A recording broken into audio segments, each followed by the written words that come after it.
Sans plus tarder, nous prenons Luc chapitre 20. Luc chapitre 21, le verset 20 au verset 24. Luc chapitre 21, le verset 20 au verset 24. Lorsque vous verrez Jérusalem investie par des armées, sachez que sa désolation est proche.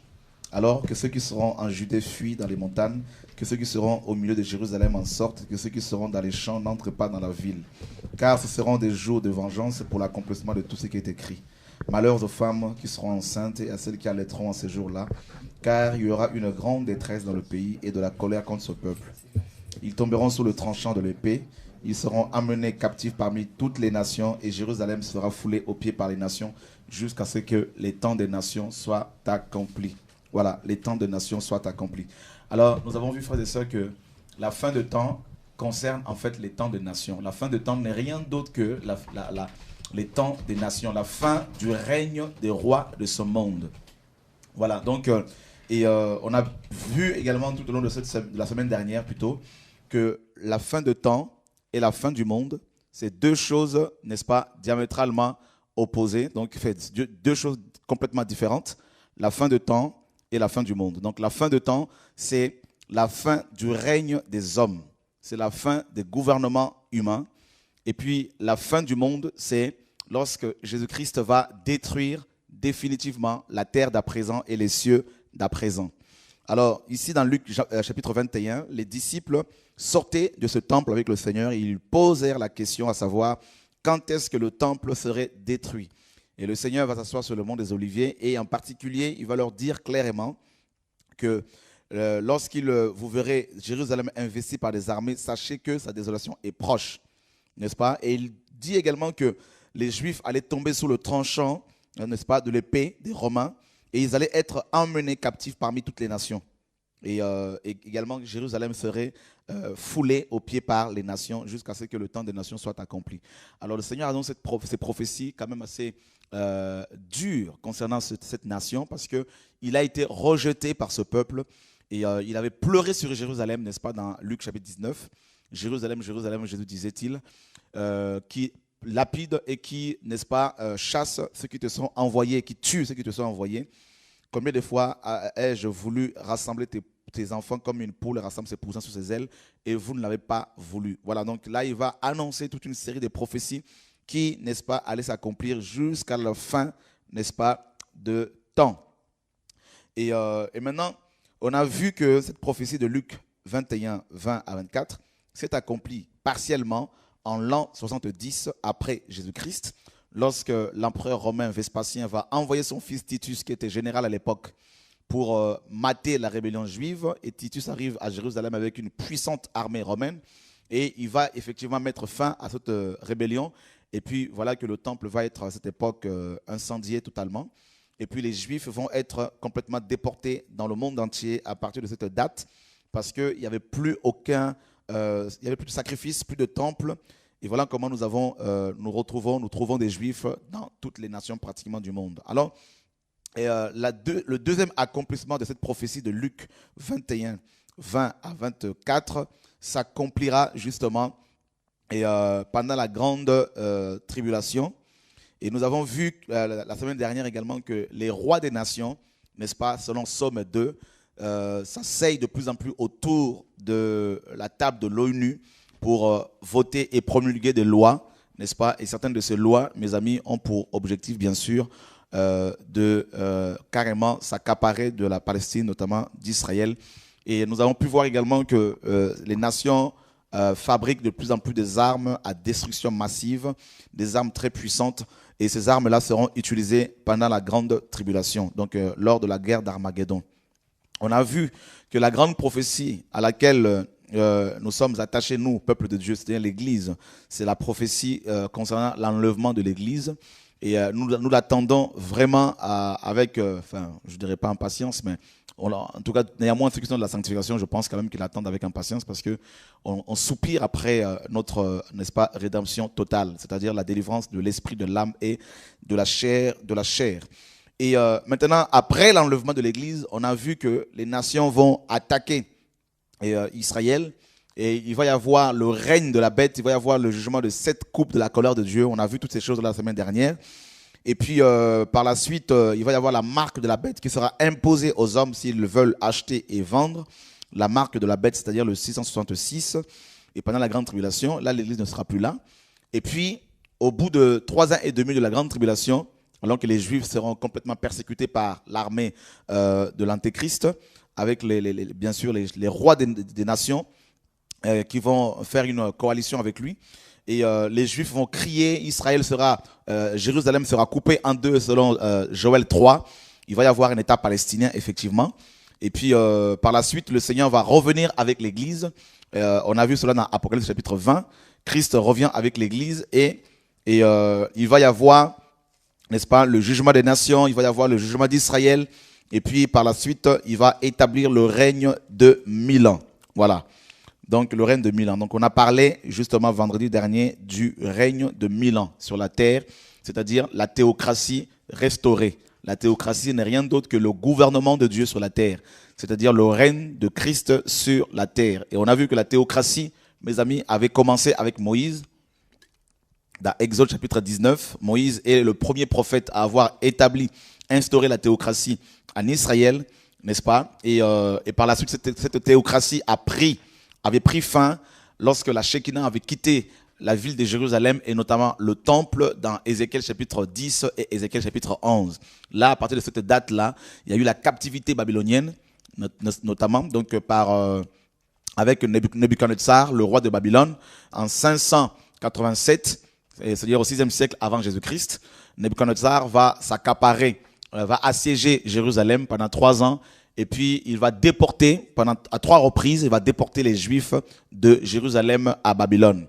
Voilà, donc à partir de cette date, c'est-à-dire à partir de 587, il y a eu les temps des nations. C'est-à-dire quand la théocratie a pris fin en Israël, lorsque Dieu a livré Jérusalem aux nations, a livré Jérusalem notamment à Babylone, à partir de cette date-là, les temps des nations ont commencé.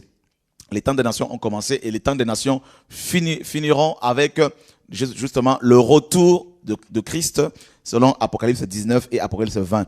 Lorsque Christ va revenir, il va mettre fin à l'occupation de la terre par les nations. Il va mettre fin au gouvernement des hommes et il va établir son propre gouvernement. Il va restaurer la théocratie. Alors, cette théocratie sur la terre va durer bien évidemment pendant 1000 ans.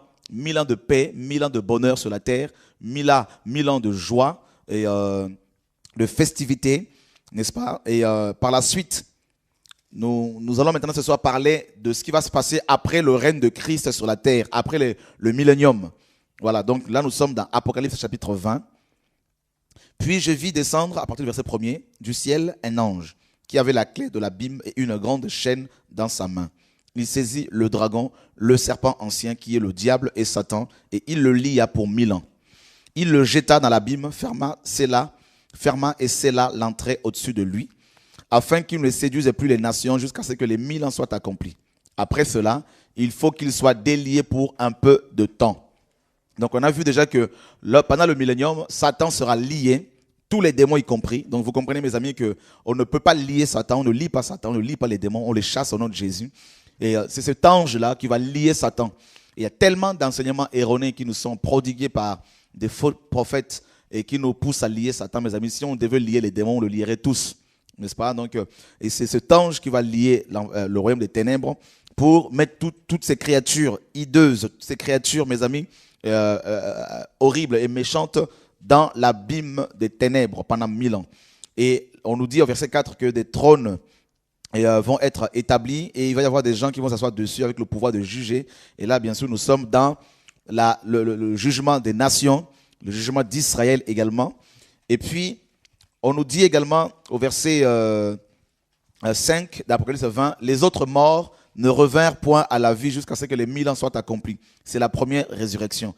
Donc les autres morts, il s'agit tout simplement des païens, n'est-ce pas, de toutes les époques, qui vont être ramenés à la vie à la fin du millénium. Et la Bible nous dit au verset 6, heureux et saints ceux qui ont part à la première résurrection. La seconde mort n'a point de pouvoir sur eux, mais ils seront sacrificateurs de Dieu et de Christ, et ils régneront avec lui pendant 1000 ans. Donc, on a vu également que la première résurrection concerne exclusivement les chrétiens. Il y a deux phases, on en a parlé la semaine dernière. La première phase de la première résurrection concerne l'Église, 1 Thessaloniciens 4, 13 à 18.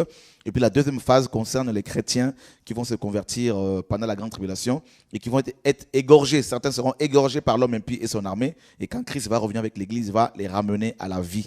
Et par la suite, nous allons régner avec Christ pendant 1000 ans. Et le verset 7 d'Apocalypse 20 maintenant, nous rentrons dans l'enseignement de ce soir.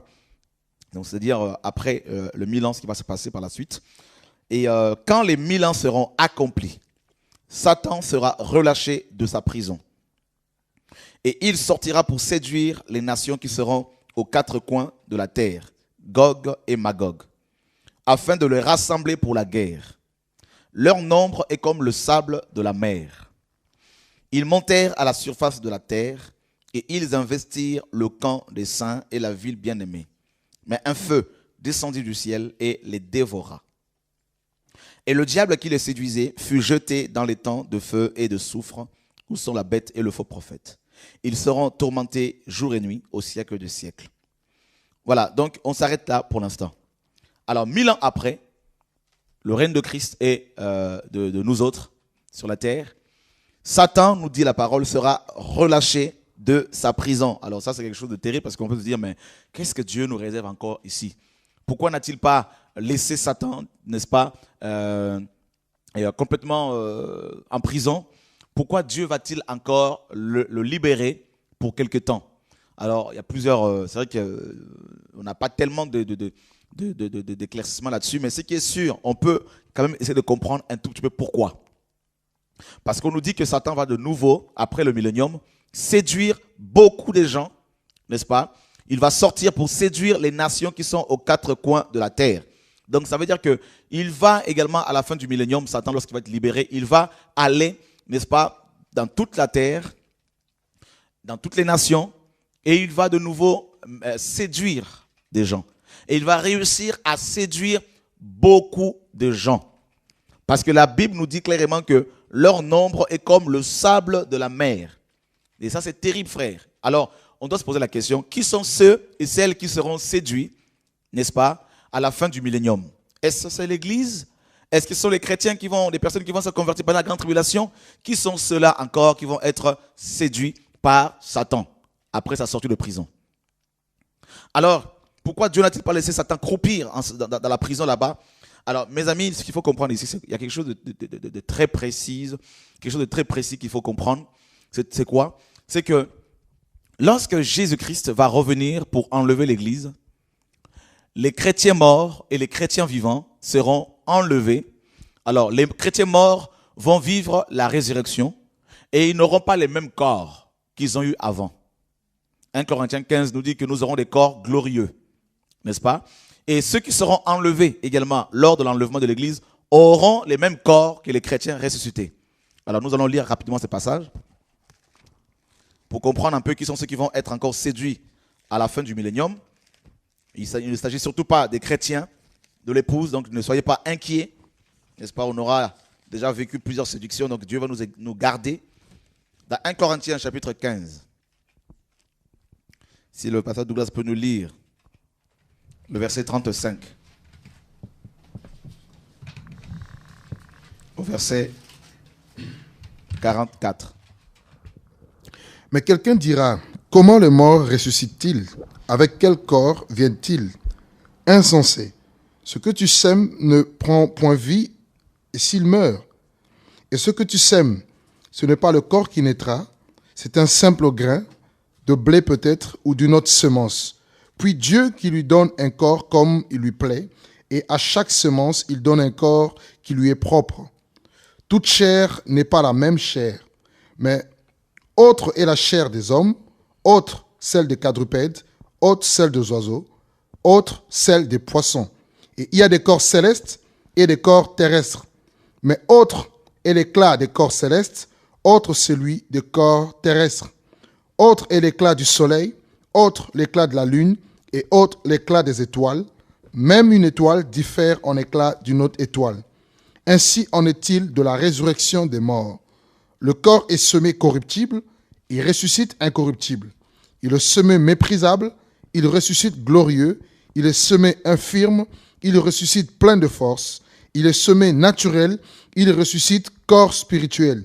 Et s'il y a un corps naturel, il y a aussi un corps spirituel. Voilà, donc ici, Paul va confronter, n'est-ce pas, la philosophie grecque qui niait la résurrection d'entre les morts.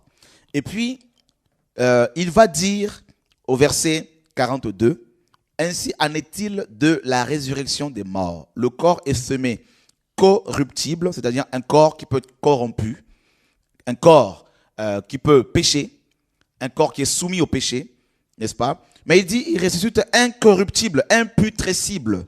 C'est-à-dire ce corps-là ne pêche plus. C'est un corps qui ne peut plus être séduit, n'est-ce pas? Incorruptible. Donc ça veut dire que les gens qui seront séduits à l'issue du millénium, mes amis, ces gens n'ont rien à voir avec les chrétiens, avec l'Église. C'est-à-dire l'Église aura, n'est-ce pas, connu à la fois la résurrection pour les saints morts et puis l'enlèvement pour les saints, n'est-ce pas, vivants. Donc on aura des corps incorruptibles, imputrescibles, des corps qui ne peuvent plus être séduits par l'ennemi. Donc nous sommes déjà rassurés que à l'issue du millénium, nous ne serons plus séduits par Satan. Ça, c'est clair. Et nous aurons les mêmes corps que Christ avait lors de sa résurrection. C'est-à-dire un corps composé, mes amis, d'os et de chair. Mais un corps glorieux, un corps magnifique, un corps qui n'est plus, mes amis, soumis à la maladie, un corps qui n'est pas soumis à la séduction, qui n'est pas soumis au péché, à la magie, à la sorcellerie. Voilà. Alors, maintenant, on a compris que ce ne sont pas les saints de la grâce qui seront séduits après le millénium, que Satan va séduire. Alors, qui sont ceux qui vont être séduits de nouveau par Satan? Parce que Satan va être relâché de sa prison, il va sortir de là avec tous ses démons et ils vont aller sur toute la terre, partout toute la terre pour séduire de nouveau les hommes. Alors, ce qu'il faut comprendre ici, au retour du Seigneur avec l'Église, le Seigneur va revenir avec l'Église après l'enlèvement pour mettre fin à la guerre d'Armageddon et pour juger les nations. Et dans Matthieu chapitre 25, Pasteur Douglas, nous lisons le verset 31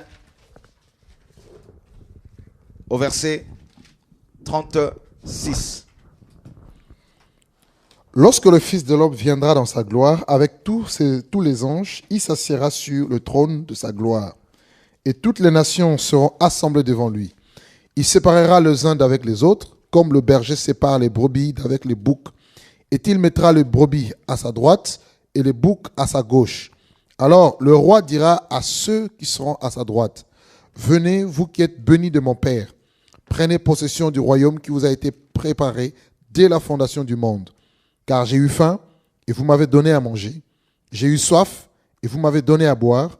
J'étais étranger, et vous m'avez recueilli. J'étais nu, et vous m'avez vêtu. J'étais malade, et vous m'avez rendu visite.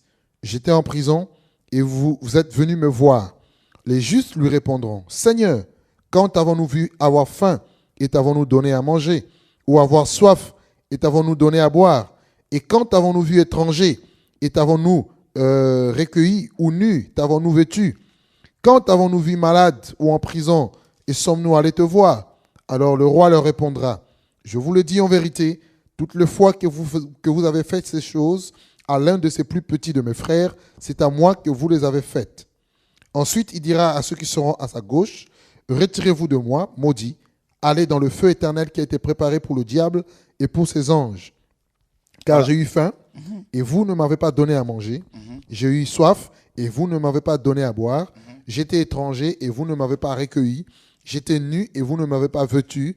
J'étais malade et en prison, et vous ne m'avez pas rendu visite. » Ils répondront ainsi, « Seigneur, quand avons-nous vu ayant faim, ou ayant soif, ou étranger, ou nu, ou malade, ou en prison, et ne t'avons-nous pas assisté? » Et il leur répondra, « Je vous le dis en vérité, toutes les fois que vous avez fait ces choses à l'un de ces plus petits, et c'est à moi que vous les avez faites.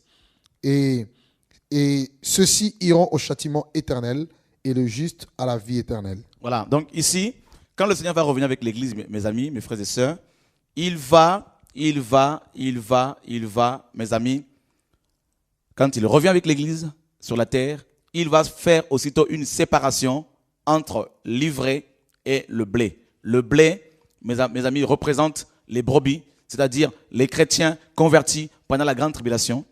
Et l'ivraie représente les inconvertis. Alors, ce qui va se passer, c'est quoi? Le blé, qui représente les chrétiens convertis pendant la grande tribulation, ils vont rentrer dans le royaume sans avoir connu l'enlèvement de l'Église, sans avoir connu la résurrection des morts. Ils vont rentrer dans le millénium avec leurs corps, n'est-ce pas, normaux, des corps qu'ils avaient sur la terre. Donc ça veut dire qu'ils ne seront pas comme des anges, comme nous, parce que nous, après l'enlèvement et la résurrection, nous aurons, mes amis, les mêmes corps que les anges, c'est-à-dire on n'aura plus d'organes de reproduction. Donc on ne pourra plus, mes amis, avoir des rapports, avoir des enfants, engendrer, enfanter, parce qu'on aura des corps imputrescibles, incorruptibles, on aura des corps glorieux, parce qu'on aura vécu la résurrection ou l'enlèvement de l'Église. Mais par contre, ces hommes et ces femmes que Christ va venir trouver sur la terre, qui se seront convertis pendant la grande tribulation, ils vont rentrer aussitôt dans le royaume. Christ leur dit, prenez part au royaume qui vous a été préparé dès la fondation du monde. Car j'ai eu faim et vous m'avez assisté, tout ça. Donc, voyez que ces hommes vont rentrer dans le millénium avec leur corps normaux et ils vont continuer tout au long du millénium à avoir des enfants, normalement. Mais ils ne vont pas mourir, n'est-ce pas? Parce que la mort aura disparu pendant 1000 ans. Donc, ils vont continuer à avoir des enfants et ces enfants vont avoir des enfants et les enfants de leurs enfants et ainsi de suite. Parce qu'il faudrait de nouveau repeupler la terre pendant le millénium. Parce que comprenez qu'il y aura très peu de gens qui partiront en enlèvement. Et il y aura une foule de gens qui vont se convertir pendant la grande tribulation. Mais la terre sera, mes amis, totalement déserte. Donc il faudrait de nouveau la repeupler. Comme Dieu avait dit à Adam et Ève, multipliez-vous, remplissez la terre. Et de nouveau pendant le millénium, beaucoup de ces hommes et ces femmes qui se convertiront pendant la grande tribulation, vont continuer à avoir des enfants. Et leurs enfants auront des enfants et ainsi de suite. Et par la suite, comme Dieu étant juste, et que nous autres, nous aurons connu la séduction, les tentations, n'est-ce pas? Et il faudrait également que ces enfants-là du millénium connaissent également les tentations, la séduction, toutes ces choses-là. Donc, c'est certainement eux que l'ennemi, à sa sortie de prison, va séduire parce qu'ils n'auront pas des corps glorieux et malheureusement, beaucoup parmi eux seront séduits. Et Satan va les rassembler de nouveau pour faire la guerre, la dernière révolte contre le Créateur, mes amis. Et la Bible nous dit justement qu'il sortira, Satan, des nations qui sont aux quatre coins. Et il séduira les nations qui sont aux quatre coins de la terre, Gog et Magog, afin de les rassembler pour la guerre. Leur nombre est comme le sable de la mer. Donc il va réussir à séduire beaucoup de gens qui naîtront pendant le millénium. Il va les séduire et il va les amener tous à Jérusalem pour combattre la ville, n'est-ce pas, ou le camp des saints et la ville bien-aimée. Mais la Bible nous dit qu'un feu descendra du ciel et les consumera, les dévorera. Donc là, ils vont être tous consumés par ce feu, n'est-ce pas? Et puis par la suite, la Bible nous dit que et le diable qui les séduisait, verset 10 d'Apocalypse 20, fut jeté dans les temps de feu et de soufre. Où sont la bête c'est l'antéchrist et le faux prophète, c'est-à-dire la papauté, le pape, n'est-ce pas? Et tous les faux pasteurs, tous les faux prophètes qui sont dans l'écuménisme, dans les fausses alliances. Et la Bible nous dit qu'ils seront tourmentés jour et nuit au siècle de siècles. Mes amis, c'est une bonne nouvelle d'apprendre que Satan sera tourmenté jour et nuit au siècle de siècles. Et avec tous les anges, tous les démons de l'enfer, également, mes amis, tous les sorciers, les magiciens, les impudiques, les voleurs, ils seront tourmentés au siècle de siècles. Alors là, Dieu juge Satan, il les jette dans les temps de feu avec tous les démons, mes amis, ici. Quand on parle de Satan, comprenez que derrière lui, il y a le démon. Donc quand on parle de Satan, on voit automatiquement son royaume, parce qu'il en est le chef. Et maintenant, après cette dernière révolte, après que Satan soit jeté dans les temps ardents de feu, le verset 11 d'Apocalypse 20 nous dit, « Puis je vis un grand trône blanc. » Alors c'est le jugement du grand trône blanc et celui qui était assis dessus. C'est-à-dire le Père. Le Père ici, il est le juste juge. Et là, c'est le dernier jugement. La terre et le ciel s'enfuirent devant sa face. Mes amis, c'est quelque chose de terrible. Et il ne fut plus trouvé de place pour eux. C'est-à-dire là, après le millénium, Dieu va détruire la terre et il va détruire le ciel que nous voyons, n'est-ce pas, au-dessus de nos têtes. Alors prenons 2 Pierre, chapitre 3.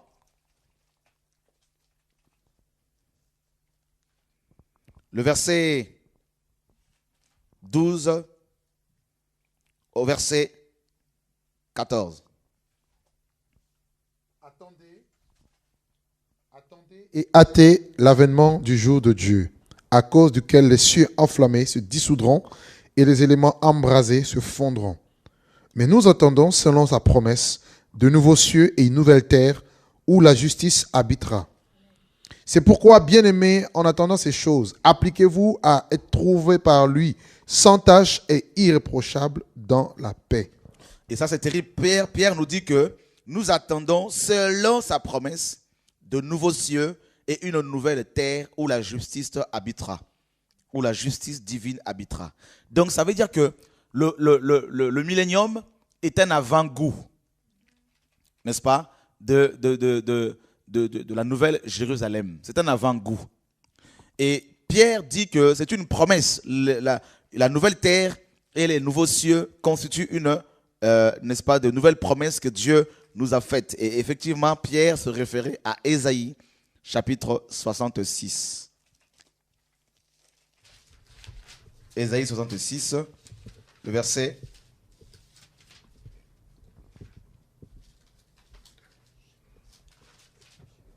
Voilà, Ésaïe chapitre 66.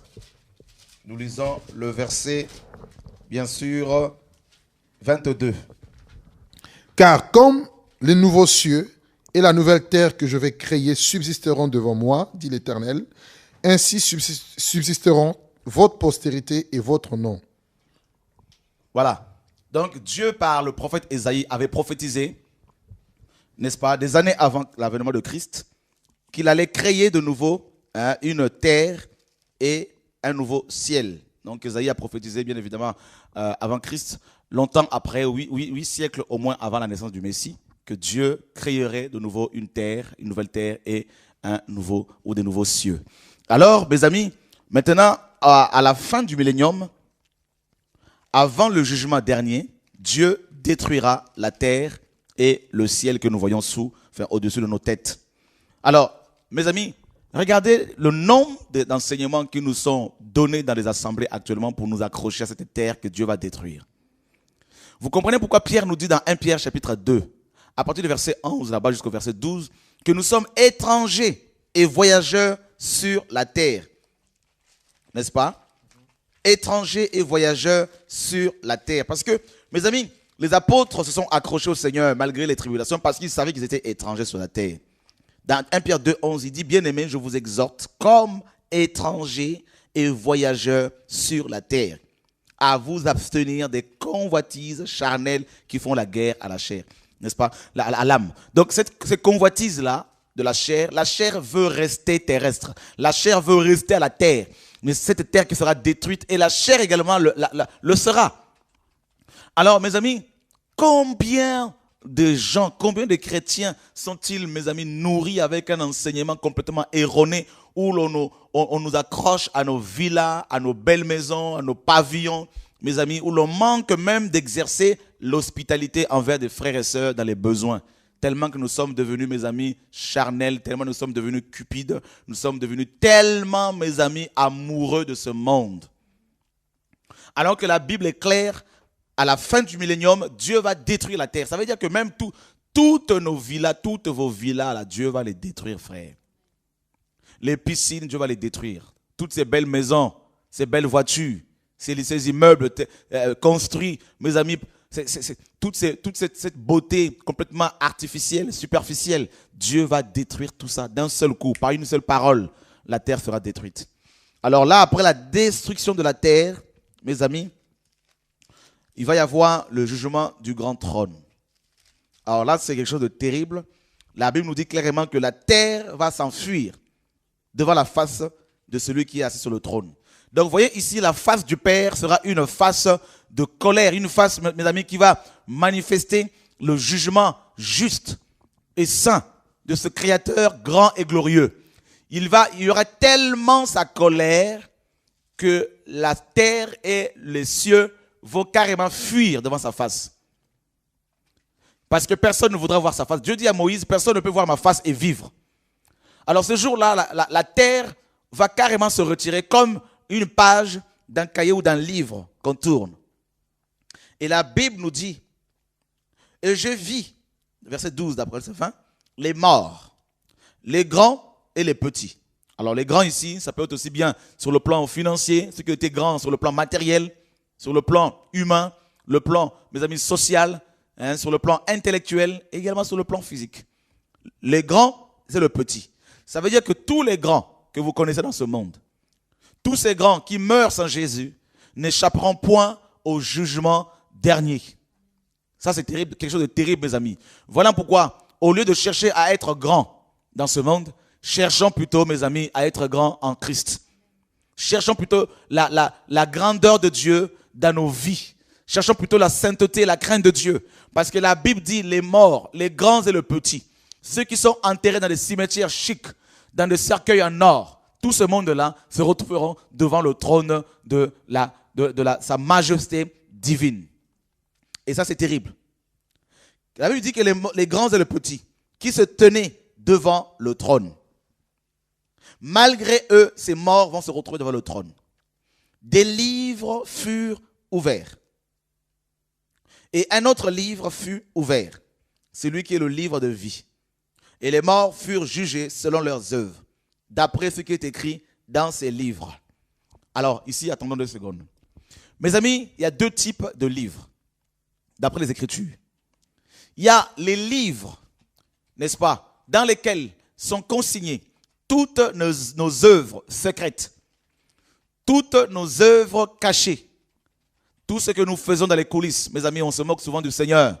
On va fumer, on va boire, on va se divertir, on va faire n'importe quoi. On va aller sur les sites pornographiques, on va aller voler des choses. Et on pense que personne ne nous voit. Et c'est vrai qu'on peut ne pas être vu par l'homme, par les hommes.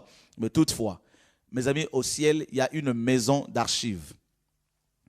Alors, mes amis, et ça c'est terrible parce que dans ces livres-là, seront écrits, inscrits, tout ce que nous faisons dans les coulisses. Je voudrais que nous sachions, je voudrais que vous sachiez ce soir que chacun de nous a un livre, son propre livre. Alors, dès l'instant où une âme se tourne vers le Seigneur, alors le Seigneur enlève ce livre-là, il prend ton nom, il le met sur le livre de vie. Alors, le premier livre, c'est le livre dans lesquels, parce qu'il y en a plusieurs, sont consignés tous nos péchés. Et le deuxième livre, c'est le livre de vie.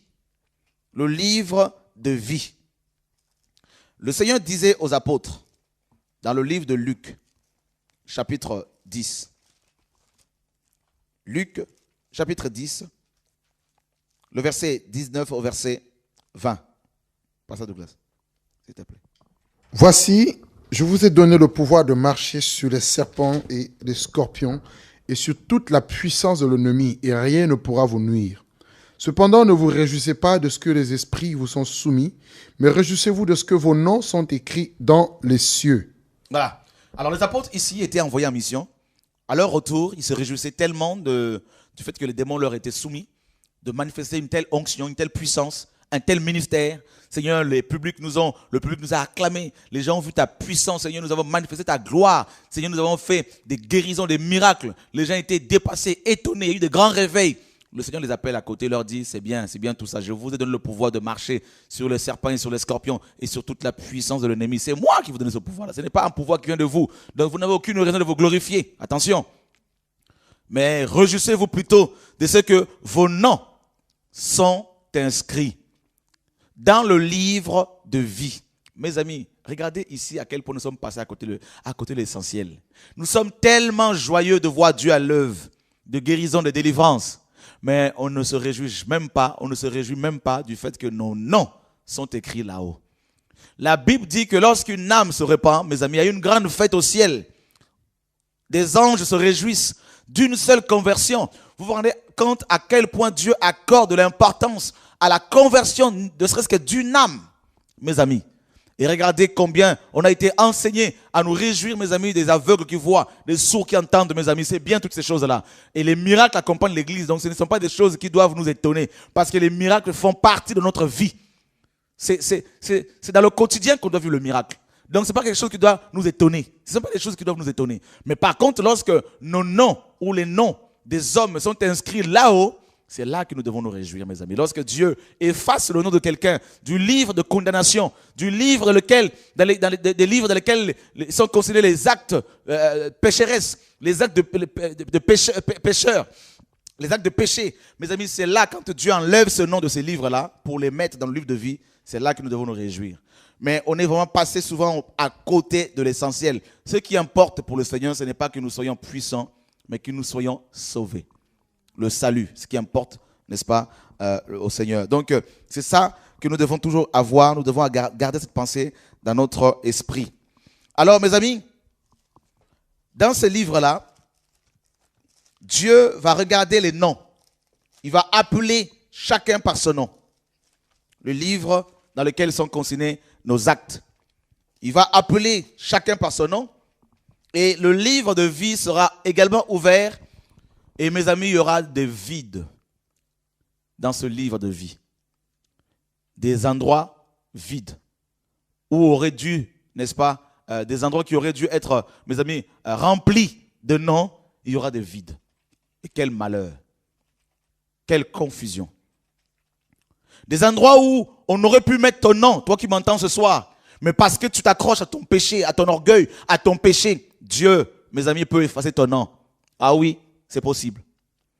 Alors, ces livres-là qui seront ouverts, ce sera comme des écrans géants devant chacun des pécheurs. Et on va faire la lecture de tout ce qui est écrit dessus.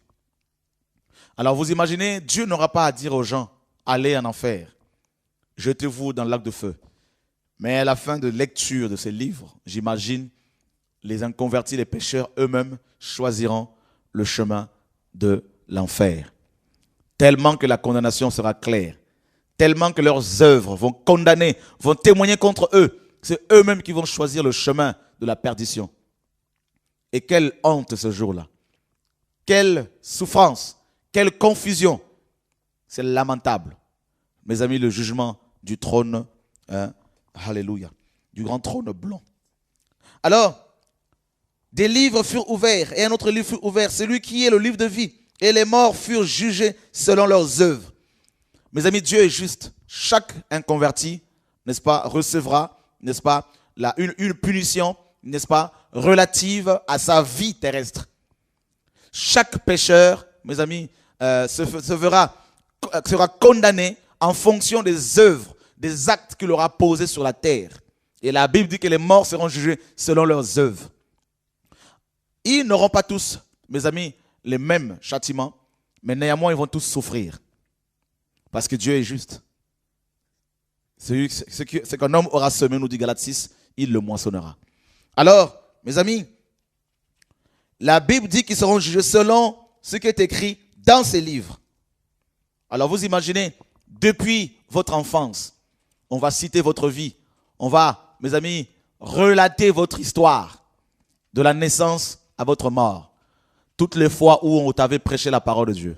Toutes les fois où tu as eu l'occasion d'aller dans des séminaires, de conventions, n'est-ce pas, de campagnes d'évangélisation, où la vérité t'a été prêchée, n'est-ce pas, toutes les fois où tes collègues du travail t'ont présenté Yoshua Hamashiach, Jésus-Christ de Nazareth, toutes les fois où on t'a dit que Dieu existait, toutes les fois où on t'a dit que le péché, n'est-ce pas, mes amis, alléluia, le péché ferme la porte du ciel. Toutes les fois où on t'a dit qu'il ne faut plus lever la main sur ta femme. Toutes les fois où on t'a dit qu'il ne faut plus tromper ton mari. Toutes les fois où on t'a dit, ma soeur, d'arrêter avec la colère, avec la haine, avec le manque de pardon. Toutes les fois où on t'a dit qu'il faut réellement pardonner. Toutes les fois où on t'a supplié pour abandonner le péché. Mes amis, toutes ces œuvres-là seront citées notre vie. Dieu va nous rappeler chaque année de notre existence terrestre, chaque année, chaque jour, chaque seconde, chaque minute, chaque semaine, chaque mois, chaque année. Et à la fin, la personne qui va entendre toutes ces paroles choisira le chemin de la mort, bien sûr. Et la Bible nous dit au verset 13, la mer rendit les morts qui étaient en elle. La mort et le séjour des morts rendirent les morts qui étaient en eux. Et chacun fut jugé selon ses œuvres. Même la mort et le séjour des morts rendront les morts qui sont en eux. Mes amis, même si on vous a incinéré, même si on vous incinère aujourd'hui, là n'est pas le problème. Lorsque nous allons, c'est à la fin du millénium, mes amis, le séjour de mort va rendre ton corps. Ton corps sera recomposé. Recomposé totalement. Restitué. Restauré. Et ça va être quelque chose de terrible. Même si tu as été incinéré, que la cendre de ton corps là, a été répandue dans la mer. Mes amis, on a fait des incantations, des prières, je ne sais pas quelle prière. Mais ce jour-là, tu vas te retrouver complètement rétabli. Et la Bible dit que la mort va vomir tous les morts qui sont en elle. C'est-à-dire la mort ici, c'est le démon des morts. La mort va se présenter également devant le trône. C'est un démon. Ce démon-là va se présenter devant le trône de gloire. Mes amis, vous vous rendez compte que notre papa va juger la mort. Alléluia. Regardez ce que la Bible nous dit dans 1 Corinthiens chapitre 15, pasteur Douglas. Le démon des morts qui terrorise les hommes, n'est-ce pas, qui fait peur à tout le monde. Quand on s'approche de la mort, on tremble. Et la Bible nous dit que la mort sera convoquée ce jour-là. 1 Corinthiens chapitre 15, le verset 26. Voilà pourquoi il ne faut pas avoir peur de la mort. Vous qui êtes malade, il ne faut pas avoir peur de la mort. Jésus a vaincu la mort. Alléluia. Le dernier ennemi qui sera réduit à l'impuissance, c'est la mort. Voilà. Le dernier ennemi qui sera réduit à la puissance, c'est là. Vous voyez que Paul avait le même langage que Jean. C'est vraiment le même esprit qui les animait. Amen. On a vu que le dernier ennemi, ce n'est pas Satan. Satan ici, il est déjà dans le feu. Tu vois? Et le dernier démon à qui Dieu va régler ses comptes ici, c'est là, la mort. Et le séjour des morts. Confirmant ainsi 1 Corinthiens 15, 26. Le dernier ennemi. Voilà. Parce que c'est un ennemi redoutable. Tout le monde tremble devant la mort. Tout le monde tremble. Un petit bobo, tout le monde tremble. La grippe A, tout le monde tremble, mes frères. Alléluia. Mais Jésus dit dans Apocalypse 1, 18, voici j'étais mort et je suis vivant. Je tiens les clés de la mort et du séjour de mort. Il a vaincu la mort, mon frère. Amen. Alléluia. Le démon des morts qui a fait trembler Abraham. Le démon des morts qui a fait trembler Joseph. Le démon des morts qui a fait trembler Moïse. Même Moïse a été englouti par la mort. Mes frères, Yoshua HaMashiach est venu, mon ami. Il a vaincu la mort il y a 2000 ans. Amen. Il a donné rendez-vous à la mort au dernier jugement. Amen. Alléluia. Amen. Oh my God. Amen, amen, amen. Mes amis, la mort est un ennemi redoutable. Tout le monde se plie devant Madame la mort. Tout le monde. Blanc, noir, jaune, riche, pauvre, arabe, éthiopien, français, sans papier, papier, tout ce que vous voulez, américain, tout ça. Même les terroristes, tout le monde fait, mes amis, la courbette devant Madame la mort. Mais ce jour-là, la Bible dit, celui qui s'assoira sur le trône blanc, le ciel va s'enfuir d'abord devant sa face.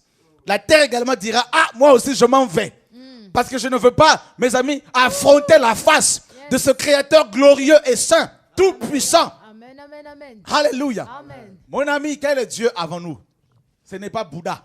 Bouddha, mes amis, a des yeux qui ne voient pas. Bouddha a des oreilles mais qui n'entendent pas. Bouddha a une bouche, une belle bouche mais qui ne s'exprime pas. Mes amis, ce n'est pas Mahomet. Ce n'est pas Mohamed. Ce n'est pas, mes amis, tous ces dieux. Notre Dieu est le Tout-Puissant. Et Hébreux 10, 31 nous dit que c'est une chose terrible que de tomber entre les mains du Dieu vivant. Si la terre, quelle que soit sa grandeur, va fuir devant sa face, et la mort alors, mes amis, et les hommes que nous sommes. Alors là, ce jugement, mes amis, ce sera un jugement terrible. Je vous invite, vous qui me suivez ce soir, ne mourrez pas sans Christ. Parce que sinon, vous allez être convoqués. Vous serez convoqués devant le trône blanc. Ici, c'est le tout dernier jugement dont parle la Bible. Voilà pourquoi le dernier ennemi qui sera la mort, qui va être jugée, détruite, c'est la mort. Donc la mort également est convoquée ce jour-là. Et Madame la mort elle-même dira à Dieu, je te rends tous les morts que je garde depuis le premier mort, c'est-à-dire le premier, depuis Caïn. Parce que c'est le premier, c'est tous ces impies qui sont morts depuis Caïn jusqu'au dernier inconverti. Mes amis, tous ces gens vont se retrouver devant le trône blanc. Tous les présidents païens vont se retrouver, j'imagine mes amis, les grands de ce monde, devant le trône blanc. J'imagine la tremblote, j'imagine la peur, la panique. J'imagine mes amis, est-ce que vous pouvez vous imaginer un peu ce jugement dernier? Yes. Comment ça va être? Mes amis, c'est quelque chose de terrible parce que ici, le Créateur, mes amis, il porte le manteau du juge juste. Ces yeux rouges là, mes amis, qui voient tout dans l'ombre, les pensées impures de ton cœur, la rébellion, la haine, mes amis, l'orgueil, tous ces yeux verront tout. Et il dira à ses anges, ouvrez-moi l'archive. Prenez la chambre d'archives là, ouvrez-moi, amenez-moi tous ces livres là maintenant, mettez-les là et ouvrez. Pierre, oui, Dieu, viens, voilà ton livre, on ouvre. Pierre, tu es né le 14 mai 1948. Tu as été prêché par mes serviteurs 15 ans après ta naissance. Tu les as traités de gourous, de charlatans. Tu les as lapidés. 20 ans après, je t'ai envoyé un évangéliste. Tu ne l'as pas écouté. 40 ans après, je t'ai envoyé quelqu'un d'autre. Tu l'as envoyé paître. Et voilà que le jour de ta mort, tu es mort suite à une crise cardiaque. L'esprit des morts t'a frappé. Et voilà que maintenant, tu es devant mon trône. Pierre, tu as refusé de te convertir. Et Pierre lui-même dira, oui, je reçois, et je choisis le chemin de l'enfer. Mes amis, les gens vont aller en enfer, mes amis, la tête baissée, avec une telle honte éternelle qui ne s'oubliera jamais. Et quelle déception. Tout ça parce qu'ils ont refusé tout simplement de se tourner vers le Créateur du ciel et de la terre. Alors, mes amis, la Bible nous dit que puis la mort et le séjour des morts furent jetés dans le temps de feu. C'est la seconde mort, les temps de feu. Le démon des morts qui nous tourmente tant, le démon des morts va également rejoindre Satan, tous les démons. Il va également rejoindre, mes amis, l'antéchrist et le faux prophète et tous les faux pasteurs. Alors, mes amis, on nous dit que la seconde mort, c'est les temps de feu. Il y a la mort spirituelle, il y a la mort physique et il y a la seconde mort, c'est la mort, c'est-à-dire c'est l'enfer, tout simplement. Et la Bible nous dit au verset 15, « Quiconque ne fut pas trouvé écrit dans le livre de vie fut jeté dans les temps de feu. » Mes amis, c'est quelque chose de terrible. Alors imaginez vous qui avez passé vos examens, le bac, tout ça. Imaginez vous allez à votre école pour voir si votre nom est sur la liste, n'est-ce pas, de ceux qui ont réussi leurs examens. Imaginez quand vous arrivez comme ça devant ce tableau. Vous voyez plusieurs noms. Vous mettez votre doigt et vous commencez à descendre de haut en bas, à descendre pour chercher votre nom. Désespérément, vous vous rendez compte que votre nom n'y est pas. Vous arrivez tout au bout de la liste, à la fin de la liste. Vous remontez encore en haut et vous redescendez. Et vous remontez, vous redescendez et votre nom n'y figure pas du tout. Alors, ça va être la même chose ici. Quiconque ne fut inscrit, quiconque ne fut pas trouvé écrit dans le livre de vie, fut jeté dans les temps de feu. Alors, imaginez, mes amis, avant que ces hommes ne touchent les temps de feu, c'est des cris d'angoisse, des cris de larmes. Ah, si je savais. Ah, mon Dieu, aide-moi. Ah, pasteur, aidez-moi. Ah, prophète. Ah, apôtre, aidez-moi. Les gens vont crier, je ne sais pas comment. Ça va être la confusion totale, mes amis. Alors, aussitôt, dans le chapitre 21 d'Apocalypse, Apocalypse chapitre 21, on nous dit, puis je vis un nouveau ciel et une nouvelle terre. Car le premier ciel et la première terre avaient disparu. Et la mer n'était plus. Mes amis, quelle joie, quelle grâce. Une nouvelle terre, un nouveau ciel. Mes amis, combien de pasteurs nous disent ces choses? On nous parle tellement de cette belle terre que nous avons actuellement. Mes amis, combien sont-ils défenseurs même de l'écologie? Mes amis, c'est bien beau toutes ces choses-là. Mais la Bible nous dit que cette terre sera détruite. Et mes amis, écoutez bien. Ce n'est pas la pollution qui va détruire la terre. La Bible dit que c'est Dieu qui va la détruire. Ce n'est pas, mes amis, nos usines. C'est Dieu qui va la détruire. Alors, quelle confusion! J'envoie une nouvelle terre et un nouveau ciel. Et je vis descendre du ciel d'auprès de Dieu la ville sainte, la nouvelle Jérusalem, préparée comme une épouse qui s'est parée pour son époux. Mes amis, la nouvelle Jérusalem, voilà notre, mes amis, demeure définitive, notre demeure finale. Oh mes amis, la Bible nous dit dans Hébreux chapitre 11, pasteur Douglas. Hébreux chapitre 11.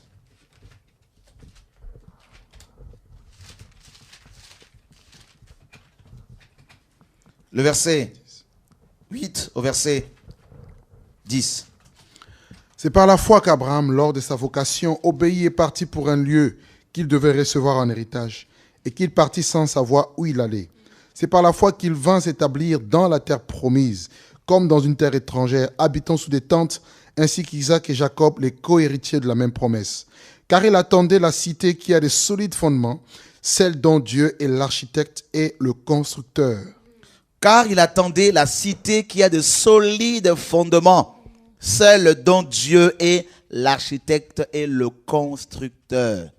Mes amis, écoutez bien.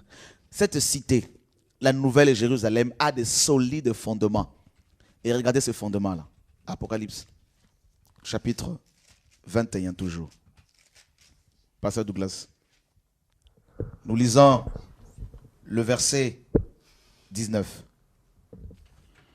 Les fondements de la muraille de la ville étaient ornés de pierres précieuses de toute espèce. Donc, les solides fondements là sont des pierres précieuses, mes amis. Quelle grâce! Vous qui aimez le diamant, mes amis, aimez le diamant céleste.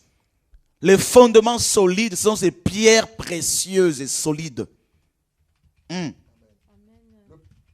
Le premier fondement était de jaspe. Jaspe.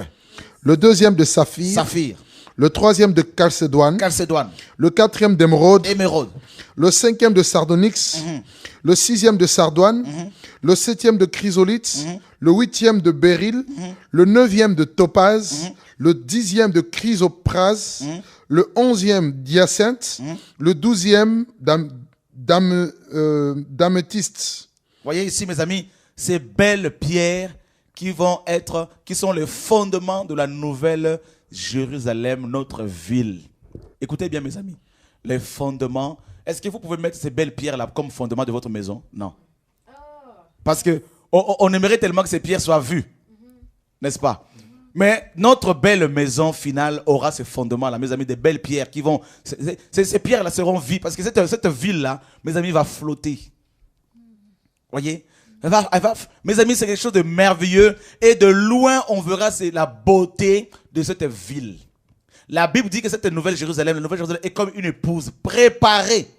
Mes amis, cette ville, cette cité, Dieu l'a préparée d'avance pour nous.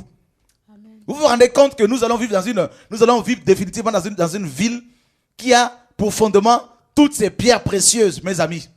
Alors, si le fondement de notre ville sont ces pierres précieuses, alors, quelle sera notre richesse? Est-ce que vous vous rendez compte? Si un homme construit une maison et qu'il met comme fondement de diamants, chrysolites, alors dites-moi la richesse de cet homme maintenant. Qu'est-ce qu'il y aura comme pierre dans sa maison maintenant? Si le fondement, n'est-ce pas, qu'on ne voit pas, sont ces pierres précieuses, alors maintenant, quelles sont les pierres qui seront à l'intérieur? Vous voyez comment Dieu nous montre la richesse de cette ville, la beauté de cette ville, frère, la gloire de cette ville. Et on ne parle pas de la nouvelle Jérusalem, notre demeure finale. On ne parle pas de ces choses, on nous parle de nos maisons lambrissées, on nous parle des maisons terrestres, nous sommes accrochés à la brique, nous sommes accrochés au ciment. Babylone, mes amis, Genèse 11, nous sommes accrochés à ces choses-là. Et à cause de ces choses, mes amis, nous risquons le ciel. Nous risquons de rater le ciel. Le Seigneur, notre maître, disait, le Fils de l'homme n'a pas un endroit où poser sa tête. Les renards ont des tanières, les oiseaux ont des nids, mais le Fils de l'homme n'a même pas un endroit où poser sa tête. Mais aujourd'hui, de soi-disant serviteurs de ce Dieu puissant disent, le maître n'avait pas de toit, nous avons de toit, nous avons de villas, nous avons des hôtels 3, 4 étoiles. Ce n'est pas un problème. Mes amis, la Bible nous dit dans Hébreux 11, les héros de la foi le monde n'était pas digne d'eux. C'était des hommes qui étaient dans des cavernes, dans des antres de la terre. Mes amis, dans les collines, ils vivaient dans des catacombes, mais ils avaient la foi, ils avaient Dieu avec eux, ils avaient l'onction avec eux, ils avaient la vérité avec eux, frères. Ils attendaient la cité céleste. Leurs yeux étaient focalisés sur le ciel, sur le maître. Et regardez ce que 2 Corinthiens chapitre 5, chapitre 1er nous dit. Combien de chrétiens perdent-ils la foi parce qu'ils veulent construire absolument des villas et ils vont se compromettre? Combien de pasteurs, combien de gens, Satan a réussi à tromper beaucoup d'enfants de Dieu qui mettent leur espoir, n'est-ce pas, dans ce monde qui va être détruit, frère. Et c'est quelque chose de terrible, alors que la Bible dit que nous sommes étrangers et voyageurs sur la terre. 2 Corinthiens 5, verset 1er. Nous savons en effet que si cette tente où nous habitons sur la terre est détruite, nous avons dans le ciel un édifice qui est l'ouvrage de Dieu, une demeure éternelle qui n'a pas été faite de main d'homme. Vous voyez ici, nous savons en effet que si cette tente où nous habitons sur la terre est détruite, nous avons dans le ciel un édifice qui est l'ouvrage de Dieu. C'est Dieu qui a créé cette nouvelle ville. Le Seigneur avait dit quoi? Je m'en vais vous préparer une place. En gros, je m'en vais vous préparer la nouvelle Jérusalem. Parce que la première Jérusalem, l'ancienne m'a rejeté. D'accord? Jérusalem qui tue et qui lapide les prophètes qui te sont envoyés. Et parce que tu les lapides, c'est pas grave. Je m'en irai. Mais cette ville sera détruite par l'armée romaine. Mais je m'en irai préparer la nouvelle Jérusalem pour mon épouse, pour mon peuple, pour mes serviteurs et mes servantes.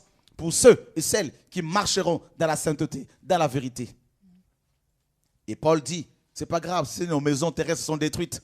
C'est pas grave si notre corps est complètement détruit. Mais nous avons un édifice dans le ciel, mes amis, qui n'est pas, mes amis, construit par les hommes, qui n'a pas été faite, n'est-ce pas, cette demeure éternelle, qui n'a pas été faite de main d'homme. Mes amis, il n'y a pas eu besoin d'un architecte humain. Il n'y a pas eu besoin de maçon. Dieu en est le constructeur et l'architecte. Et Paul dit dans 1 Corinthiens, au chapitre 3, au verset 10, il dit, selon la grâce qui m'a été donnée par Dieu, j'ai posé le fondement comme un sage architecte. Comme un sage architecte. Mais il n'était pas le sage architecte. Il était comme, semblable, n'est-ce pas? Mais il n'était pas le sage. Alors le sage architecte, c'est lui-même Yoshua HaMashiach.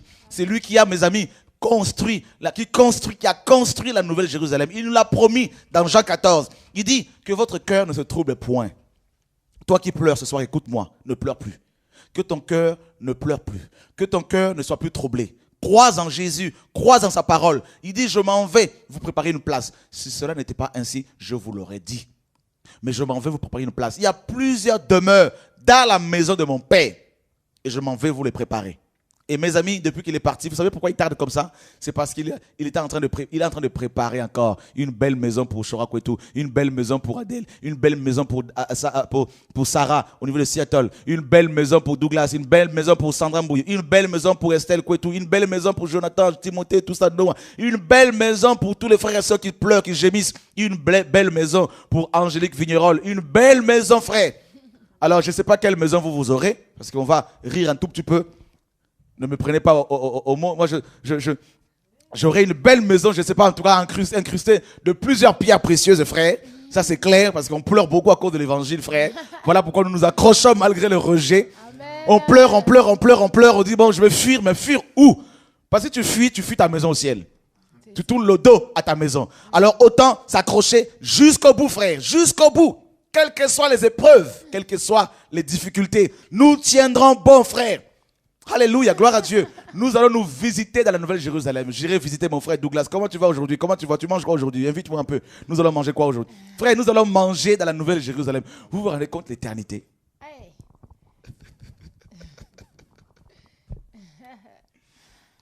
Mon Dieu, qu'avez-vous à dire un peu là avant de continuer un peu là? Non mais écoute, c'est vrai que je retiens d'abord que c'est une chose terrible de tomber entre les mains du Seigneur. On a besoin vraiment de se sanctifier. Et c'est pas la sanctification, je nettoie l'extérieur du plat, mais pas l'intérieur. La vraie sainteté du cœur. Parce que la Bible dit que seuls ceux qui ont le cœur pur verront Dieu. Et ça me donne envie vraiment d'aller à cet endroit-là. C'est vrai que, comme disait Paul, les souffrances du temps présent ne sont rien par rapport à la gloire à venir.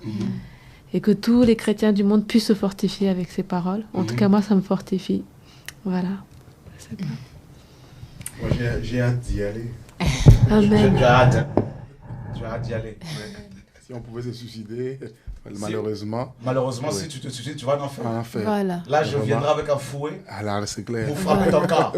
40 coups moins 1. Même 40 000. Vraiment. Non, vraiment, nous soupirons après ça, quoi. Il y a pas de mots, quoi. Je pense que quand on voit que les fondements, rien que le fondement de la maison de la Nouvelle Jérusalem, c'est ainsi. Et quelles seront nos maisons, voilà, nos lits, nos... Le plus terrible, c'est qu'en fait, nous ne méritons pas tout ça. Nous ne méritons pas tout ça. C'est-à-dire que, à la rigueur, si on avait fait des choses, mais on fait toutes choses par la grâce de Dieu. Et Dieu, malgré tout, nous donne mais vraiment l'excellence, alors que nous ne méritons rien, parce que tout ce que nous avons nous vient vraiment de Dieu. C'est ça. Et quelle grâce, en fait, de nous aimer à ce point-là, alors que nous n'avons rien mérité, en fait. Qu'as-tu à dire de tout ça? Ah, sincèrement, je vous dis, quand j'écoute ce message, je me dis, c'est ce que j'ai dit ce matin d'ailleurs, on n'a pas le choix. Bien aimé, on n'a pas le choix. Ne ratons pas ce temps. Pour rien. Pas pour l'argent, pas pour l'orgueil, pas pour l'amour du soi, pas parce qu'on est beau, parce qu'on est belle, parce que... Pour rien. Simplement... Vraiment, on sera tellement surpris si nous ne faisons pas attention. Sanctifions-nous tous les jours. Tous les jours alors, à tout moment. C'est tellement merveilleux, c'est tellement beau. Je sais pas, écoutez, ce ne sont pas des histoires, on ne raconte pas des histoires, c'est la vérité et c'est réel. L'éternité existe.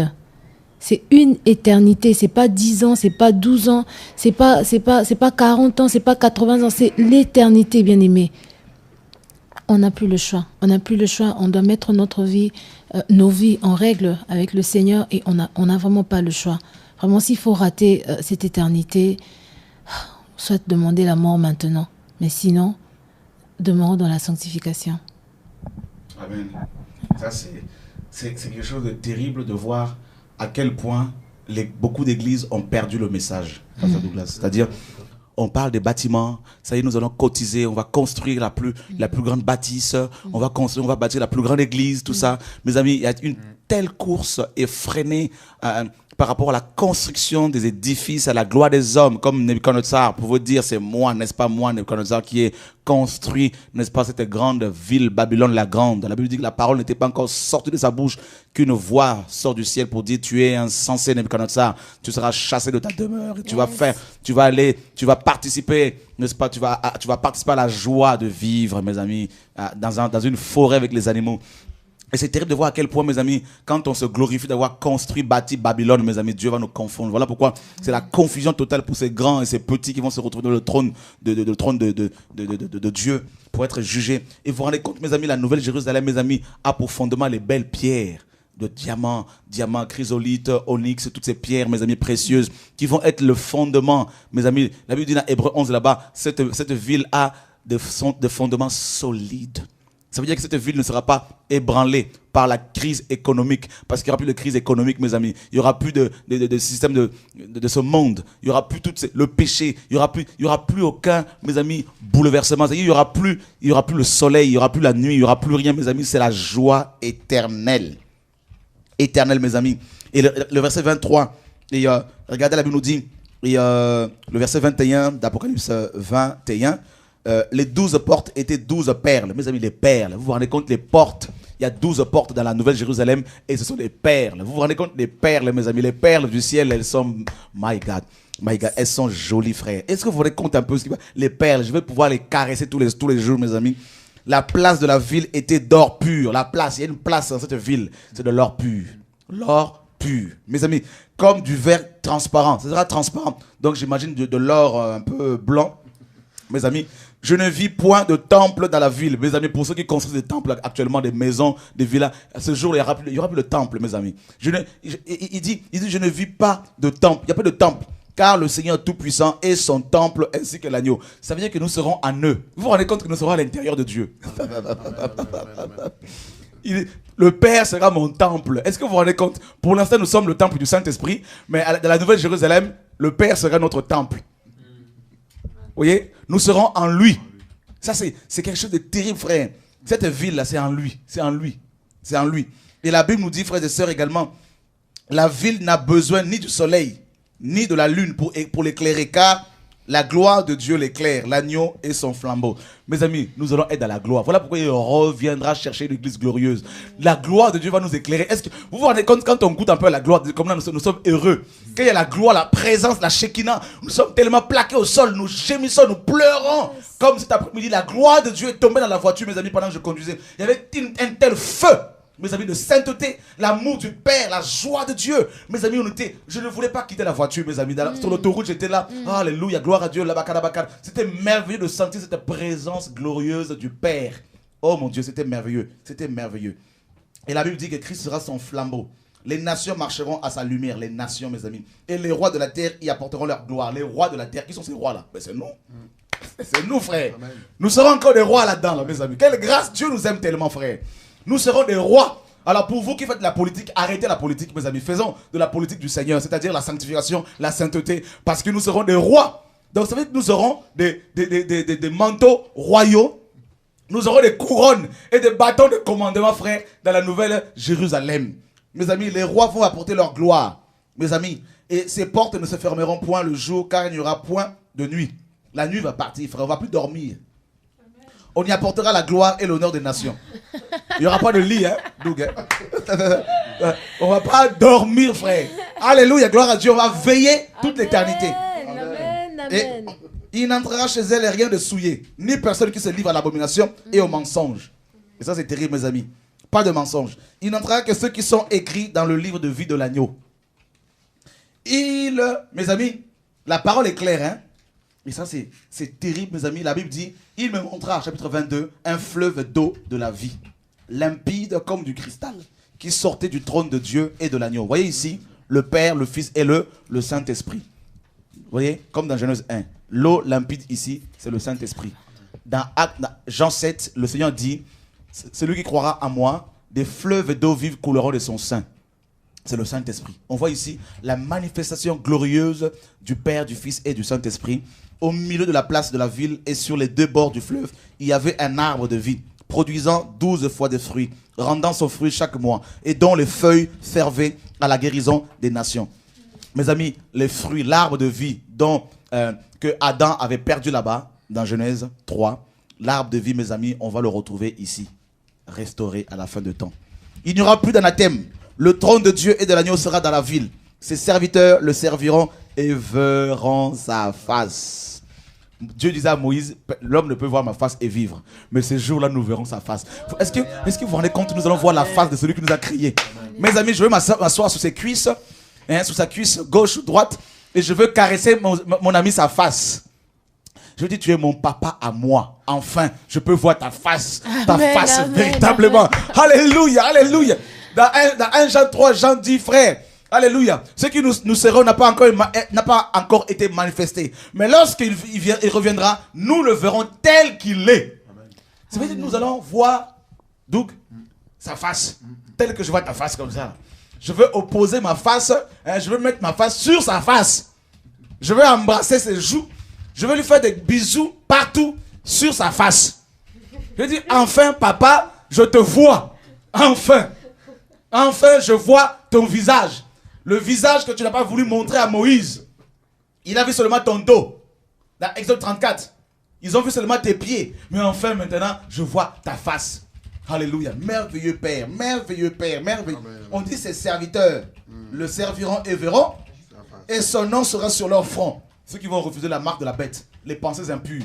On aura sur nos fronts le nom de Yoshua HaMashiach. Il n'y aura plus de nuit.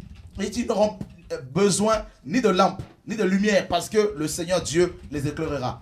Et ils régneront au siècle des siècles. Vous vous rendez compte, au siècle des siècles. Une vie sans fin. Une vie sans fin. My God. Est-ce que vous pouvez vous imaginer une vie sans fin? On ne vieillit plus. Mes amis, on va se réjouir pendant l'éternité. En fait, je vais vous dire une chose. L'éternité n'est pas suffisante, ne sera pas suffisante pour visiter toute la création divine, tout ce que Dieu a créé. Ça veut dire, mes amis, on ira visiter toutes les belles choses que Dieu a créées. On n'aura pas... En fait, l'éternité n'est pas suffisante. On va visiter beaucoup de choses. On va aller voir papa assis sur son trône, comme j'aime le dire souvent. Papa, aujourd'hui, ça va? Il va dire, mais Douglas, d'où tu viens comme ça? Tu diras, mais papa, j'ai été visiter la planète B que tu as créée là-bas, aux confins de l'univers là-bas. Mais tu étais avec qui? J'étais avec David. Ah bon, d'accord. Est-ce que tu as vu l'archange Gabriel? Oui, je l'ai vu. Eh bien, viens, Douglas, viens, monte sur mes cuisses. Tu grimpes comme ça, là. Oui, allez, tu le prends dans tes bras. Amen, amen. Et tu serres son manteau royal, n'est-ce pas? Et tu lui fais des bisous, papa, il te fait des bisous, je t'aime. Et il te dit, moi aussi, mon fils, je t'aime. Je t'aime, papa. Et tu poses ta tête sur sa poitrine et tu écoutes les battements de son cœur qui battent, poum, poum, poum. Chaque battement appelle ton nom. Shora, Shora, Shora, Shora, Shora, Shora, Sandra, Kwetu, Estelle, chaque battement de son cœur, mon ami. Et chaque battement de son cœur te dira, j'ai attendu ce moment tout au long de l'éternité passée. J'ai attendu ce moment, j'ai désiré ce moment. Et tu es là accroché à sa poitrine, accroché, papa, je t'aime, papa. Il te dit, je t'aime, mon enfant, je t'aime, papa, je t'aime. Et une fois que tu l'as bien serré dans tes bras, une fois que tu l'as bien caressé, et il te dit après, allez, va jouer, je suis un peu occupé. Si tu trouves Abraham et Isaac, dis-leur que je les attends. Tu me les envoies. Et puis tu cours. Tu arrives sous cet arbre-là, ce beau, bel arbre que papa a créé avec des fruits immenses. Plus gros que ta tête. Donc, tu arrives comme ça et tu trouves là-bas Abraham et Isaac en train de jouer. De la guitare, ding, ding, de la harpe. Et tu dis, Abraham, eh bien, papa vous demande. D'accord. Et puis tu pars. Mes amis, ça va être quelque chose de merveilleux, l'éternité avec notre papa céleste. Alors pourquoi rater tout ça, mes amis? Pour un ministère? Pour les acclamations? Pour les belles paroles des hommes? Ça ne vaut pas le coup, mes amis. Non, je dis au Seigneur, si c'est pour rater le ciel à cause du ministère, alors dans ce cas-là, je préfère rentrer à la maison. Honnêtement. Si c'est pour que les hommes me glorifient, m'acclament, je préfère quitter le ministère. Ça ne m'intéresse pas. Parce que rater tout ça, pour les belles paroles de ces hommes et ces femmes, non. Alors, mes amis, la Bible nous dit clairement, pour finir, dans Apocalypse chapitre 21, la Bible nous dit, verset 3, j'ai entendu du trône une voix forte qui disait, voici le tabernacle de Dieu, avec les hommes. Il habitera avec eux et ils seront son peuple et Dieu lui-même sera avec eux. Il essuiera toute larme.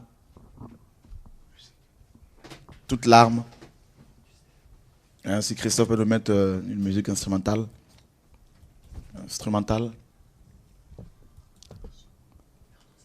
De l'instrumental, ça serait quelque chose de merveilleux pour nous aider un peu.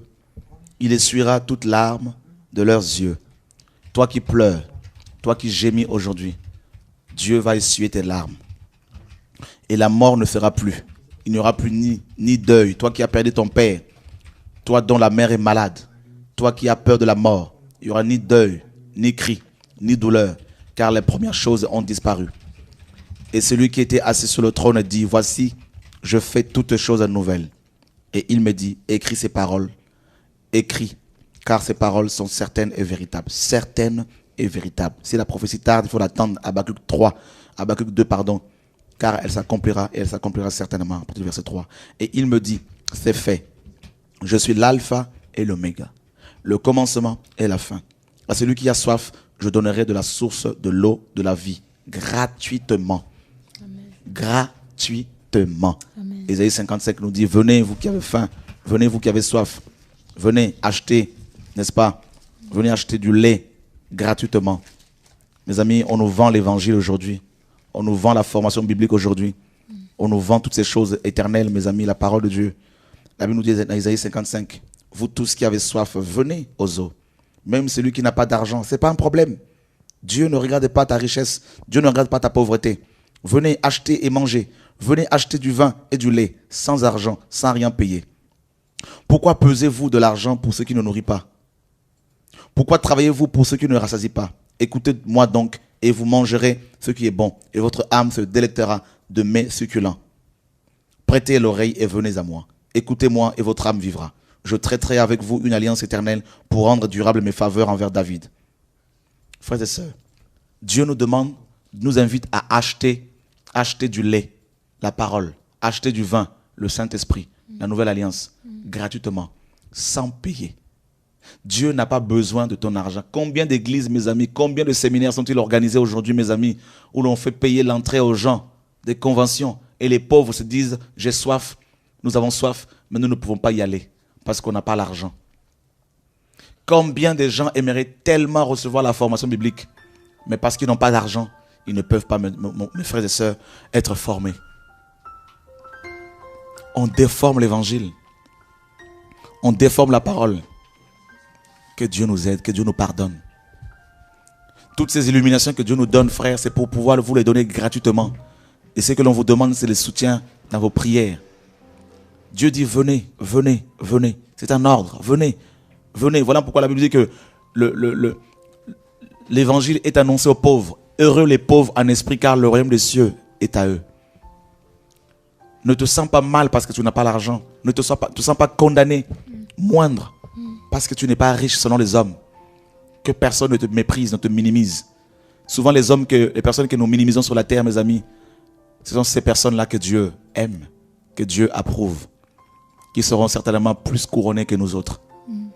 Il y aura beaucoup de surprises. Et Dieu nous invite dans l'Apocalypse là-bas, il dit, venez, venez gratuitement, je vous les donne. Celui qui vaincra héritera ces choses. Je serai son Dieu, il sera mon fils. Il s'agit de vaincre. Vaincre quoi? Vaincre la chair. Ça lutte, il y a une lutte entre la chair, une lutte de plus en plus à ce temps de la fin. En ce temps difficile, une lutte entre notre chair, remplie de fierté, d'orgueil, de péché, de mensonges, remplie de troubles, remplie de choses, mes amis, qui peuvent nous tirer, qui nous tirent vers le bas. Il y a une lutte entre cette chair et les choses de l'esprit. Il y a une lutte incroyable, frère. Dieu nous appelle en même temps. Vous ne sentez pas qu'on est arrivé à la fin de temps, frère? Ici, la fin du monde, c'est lorsque la terre sera détruite, lorsque les cieux seront détruits. Nous sommes à la fin de temps, frère. Bientôt, l'église va partir. Bientôt, les chrétiens véritables partiront. Et Dieu veut qu'on crie, qu'on sonne la trompette, frère. Ce soir encore, la trompette sonne. Quelle que soit ta situation, mon frère, quelles que soient tes difficultés, quel que soit ce que tu as vécu dans les assemblées, là n'est pas le problème. Toutes ces choses-là sont écrites. À la fin de temps, l'apostasie s'installera dans les églises. C'est écrit, frère. C'est écrit. Dans Matthieu chapitre 24, le verset 12, la Bible nous dit que parce que l'iniquité sera accrue, l'amour du plus grand nombre se refroidira. Se refroidira. Et la Bible nous dit également, frères et sœurs, dans le livre de Luc chapitre 18, le verset 8, que lorsque le Fils de l'homme reviendra sur la terre, trouvera-t-il la foi? L'amour du plus grand nombre se refroidira. Et c'est ce que nous sommes en train de vivre. Et c'est ce que nous sommes en train de voir. Ne baissez pas les bras parce que vous avez été rejeté, blessé par les assemblées, dans les assemblées. Parce que vous avez été menacé.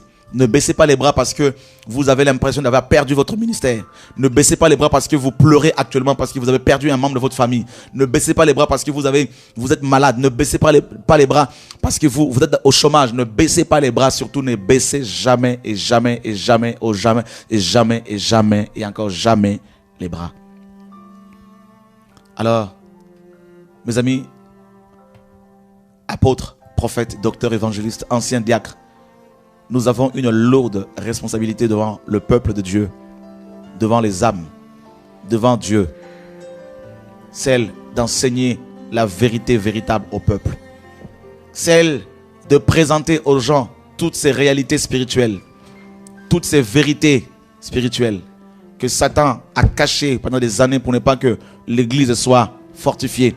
Ces enseignements, Seigneur, nous donnent à nous réveiller. Ces enseignements nous réveillent, nous font prendre conscience à quel point, mes amis, le ciel est beau, à quel point, mes amis, Dieu nous aime, à quel point Dieu est merveilleux. Dieu, notre Père, est bon. Il a tout préparé pour toi, pour moi. Alors, mets de côté ta vision terrestre, charnelle. Mets de côté ta vision complètement erronée par rapport au ministère, par rapport à l'œuvre. Et sois fortifié. Que Dieu nous aide.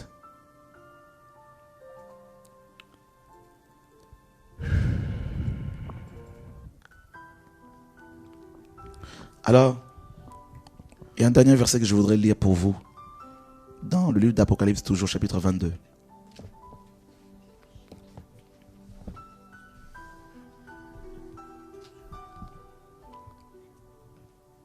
À partir du verset 6. Et il me dit, ces paroles sont certaines et véritables. Et le Seigneur, le Dieu des esprits des prophètes, a envoyé son ange pour montrer à ses serviteurs les choses qui doivent arriver bientôt. Frères, nous sommes avertis. Les prophètes vous avertissent. Dieu vous avertit. Et voici, je viens bientôt.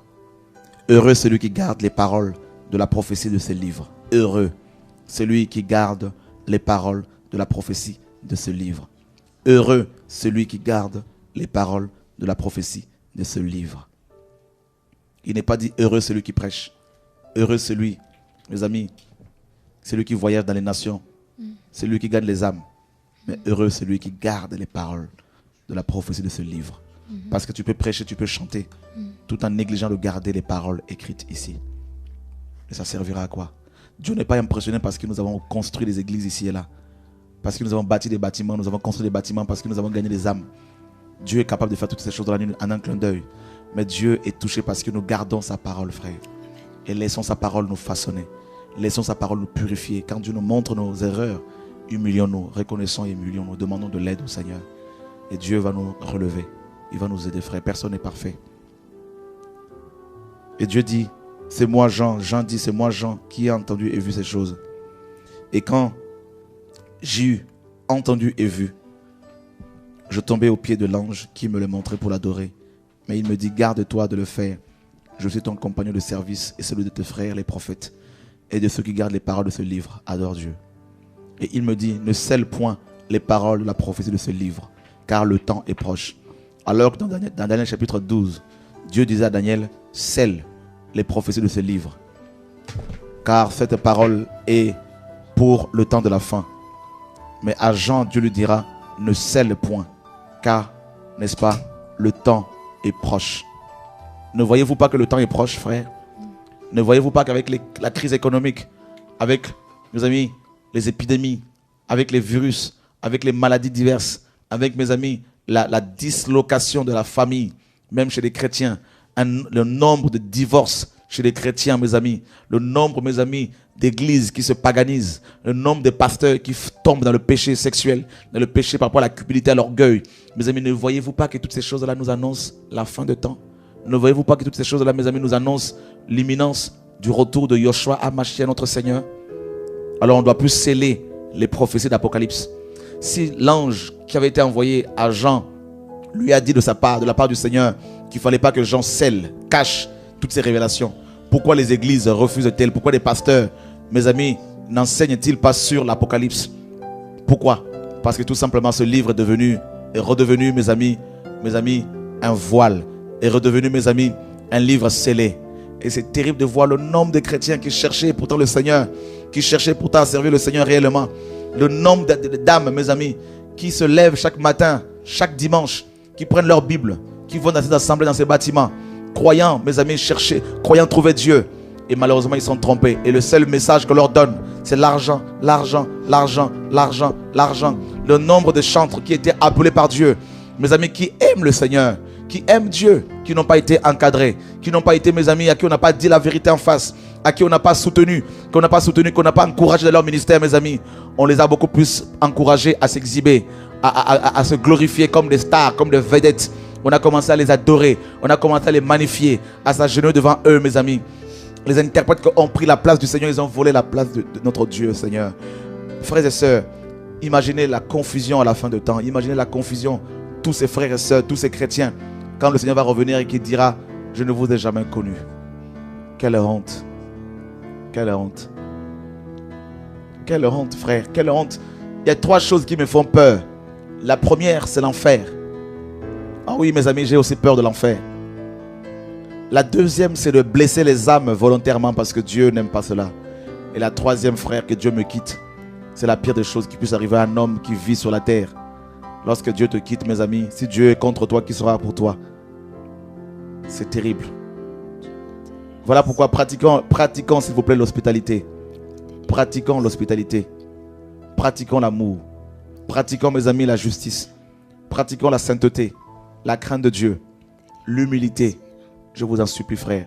Je n'ai pas honte à chaque fois de dire ici à la radio, oui, j'ai besoin que Dieu me pardonne mes brises, que Dieu pardonne mes fautes, mes failles. J'en ai beaucoup, frère. Ce n'est pas une modestie, une fausse modestie. C'est une réalité que Dieu pardonne mes failles. Je veux avant tout, frère, hériter le ciel, la nouvelle Jérusalem. Ce n'est pas un sujet de gloire, croyez-le. Ce soir, je voudrais vous le dire pour moi. Ce n'est pas un sujet de gloire. Le fait de voyager ici et là pour annoncer la parole, pour prêcher ce message, ce n'est pas un sujet de gloire. Je vous le dis et je le redirai encore. Si ça ne tenait qu'à moi, frère, je ne prêcherai plus. Je serai seulement dans sa présence. Je me cacherai avec 2 ou 3 personnes. C'est tout ce qui m'importe. Ce n'est pas un sujet de gloire qu'on me voit en train de prêcher ici et là. Sortir des livres, qu'on fasse des vidéos. Ce n'est pas un sujet de gloire. Ce n'est pas une course. Mais c'est une charge, une nécessité. C'est parce que Dieu me le demande. Voilà pourquoi, par obéissance, par amour pour mon Papa Céleste, je le fais. C'est tout. Mais à chaque fois que Dieu me montre mes failles, je lui demande pardon. À chaque fois que Dieu me montre à quel point je suis faillible, je dis, Père, pardonne-moi. Pardonne-moi parce que la seule prière que je fais à Dieu chaque jour, je dis, Seigneur, ce n'est pas ton argent, ce n'est pas ta richesse, mon Dieu. Tu es tellement riche, mon Dieu, tu peux tout me donner, mais je m'en fous de l'argent, Seigneur, je m'en fous. On a besoin de l'argent pour le ministère, mais je ne veux pas l'utiliser pour moi-même. Je ne veux pas m'enrichir, Seigneur, utiliser l'argent du peuple pour pouvoir m'enrichir personnellement. Ça ne m'intéresse pas, Seigneur. Prendre la gloire, ta gloire, mon Dieu, et commencer à m'enorgueillir, Seigneur. Je ne veux pas de toutes ces choses. Ce qui m'importe, c'est simplement te glorifier, Adonai. C'est dire à quel point tu es Dieu, à quel point tu es mon Père, à quel point je t'aime, Seigneur, à quel point tu as de la valeur, Seigneur, pour moi, à quel point tu comptes, Seigneur, pour moi, mon Dieu. Et c'est tout ce qui m'importe. Ce soir encore, je voudrais, Seigneur, te dédier, mon Dieu, Père, ce ministère, te dédier, mon Dieu, Père, je me débarrasse de tous les couronnes, mon Dieu, Père. Alléluia, de toutes les couronnes, mon Dieu, que nous avons reçues, mon Dieu, jusqu'à ce jour. Je me débarrasse encore devant mes frères et sœurs, devant ton peuple, mon Dieu, devant tes anges. Mon Dieu, je me débarrasse, mon Dieu, Père, de toutes les belles paroles que j'ai reçues, mon Dieu, même à la radio, mon Dieu, Père. Je prends toutes ces belles paroles, mon Dieu, je prends tous ces encouragements, je les dépose à tes pieds, Adonai, Père. C'est toi qui mérites la gloire, Père chéri. C'est toi seul et toi seul. Luc chapitre 17, 10 nous dit, lorsque nous aurons accompli ce que tu nous as demandé, nous devons dire que nous sommes que des serviteurs inutiles. Seigneur, la gloire te soit rendue. Toutes nos réussites, Seigneur, reviennent à toi seul. Toutes nos réussites, Seigneur, le journal que nous éditons, Seigneur, cette radio. Seigneur, toutes ces âmes qui sont touchées ici et là, Père. Je voudrais ce soir te dédier avec ces frères et sœurs qui m'entendent ce soir, Père. Je voudrais te dire, mon Dieu, Père, ce n'est que grâce à ton esprit. Et nous avons encore besoin du Saint-Esprit, Père.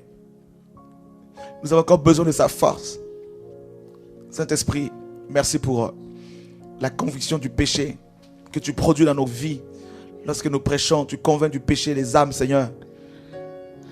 Seigneur, si mes collaborateurs ont pris ta gloire, Seigneur, s'il y en a certainement qui peuvent vivre dans le péché, mon Dieu Père, devant ton trône, nous venons avec ce peuple. Seigneur, t'exposer nos vies, Seigneur, t'exposer nos vies sans peur, sans honte, Seigneur, sans honte. Sans honte, Père. Nous voulons exposer les ténèbres, mon Dieu. Exposer les ténèbres, mon Dieu, Père. Au nom de Yoshua. au nom de Yoshua. Seigneur, la religion nous a enseigné à cacher nos failles, nos manquements, nos péchés. Mais Seigneur, lorsque l'Esprit vient nous toucher, nous déclarons haut et fort, comme Paul pouvait dire, je suis faible. Quand je suis faible, dans 2 Corinthiens 12, c'est alors que je suis fort. Pourquoi rater le ciel, l'éternité, Seigneur, pour le ministère? Ça ne vaut pas le coup, Seigneur. Reçois la gloire, Adonai Elohim, El Shaddai.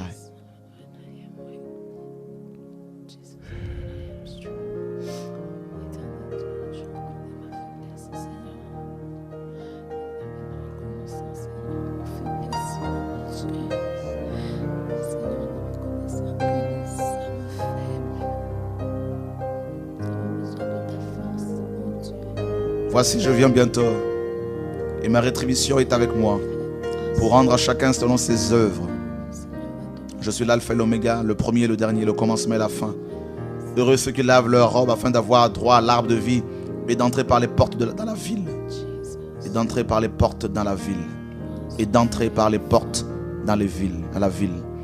Dehors les chiens, les magiciens, les débauchés, les meurtriers, les idolâtres, et quiconque aime et pratique le mensonge. Moi, Jésus, j'ai envoyé mon ange pour vous attester ces choses dans les églises. Je suis le rejeton et la postérité de David, l'étoile brillante du matin. Et l'esprit et l'épouse disent, viens. Et que celui qui entend dise, viens. Et que celui qui a soif vienne.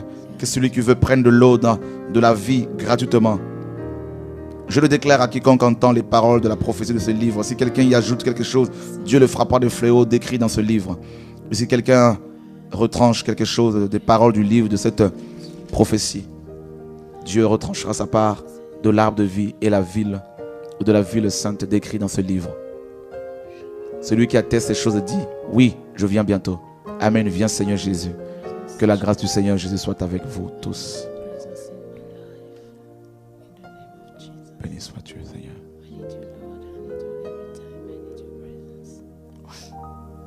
Dieu est grand. Dieu est grand, frère. La religion nous a trompés. Il y a quelques années, je pensais que avoir un ministère d'apôtre, de prophète était quelque chose de grand, de puissant. Être acclamé, avoir mes photos sur les affiches, avoir un site avec mes photos, parler de mes voyages ici et là. C'était ça le ministère. Mais j'ai compris le ministère, mes amis, que c'est faire la volonté de Dieu. C'est tout simplement ça. Tout simplement. Ma nourriture, c'est de faire sa volonté. Des fois, c'est pas facile, mais sa volonté. Des fois, c'est dur. On se dit, les gens vont se moquer de moi. Mais c'est pas grave. Ils se sont moqués du maître également. C'est pas grave. Qui se moque de nous, c'est normal parce que nous sommes étrangers, voyageurs. Pendant que nous marchons, pendant que nous passons en tant qu'étrangers, voyageurs, ils vont se moquer de nous. Ceux à qui appartient ce monde.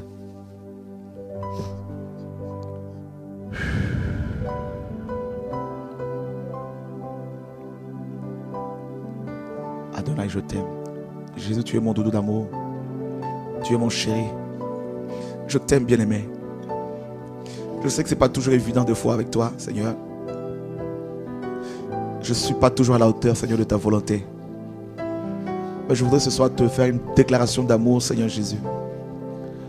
Tu es mon bien-aimé chéri. Mon doudou d'amour. Je t'aime, mon roi. Je t'aime, mon roi. Reçois mon adoration, mon cœur. Tu nous as fiancés, Jésus. Tu as versé ton sang à la croix pour moi, doudou.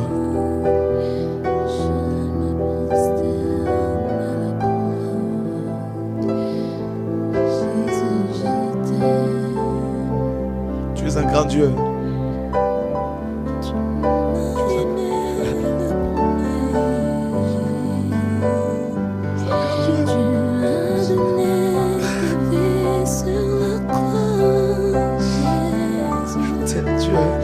Seigneur.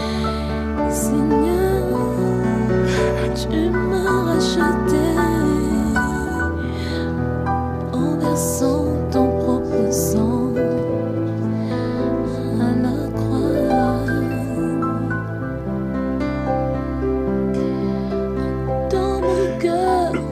fait souffrir, mon Dieu.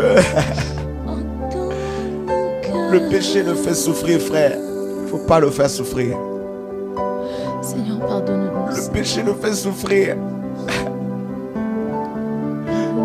La duplicité, l'orgueil, le mensonge, la haine, la convoitise.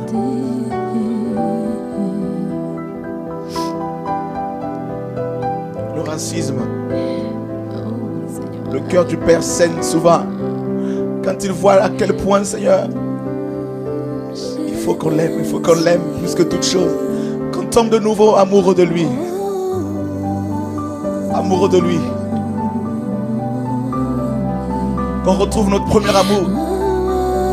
Lorsqu'on était nouvellement convertis, on priait, on jeûnait, on criait à lui.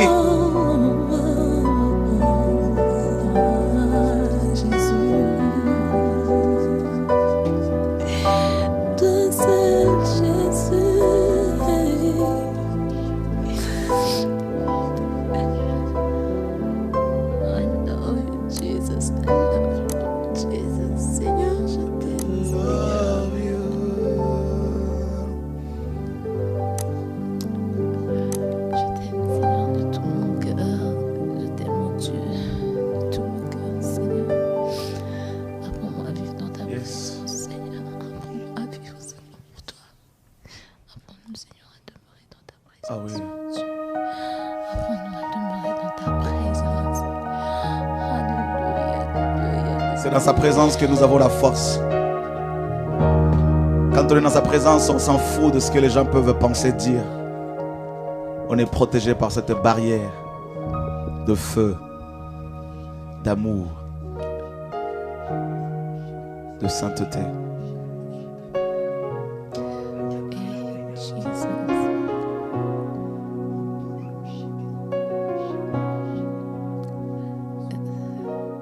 Tu es Dieu, mon roi.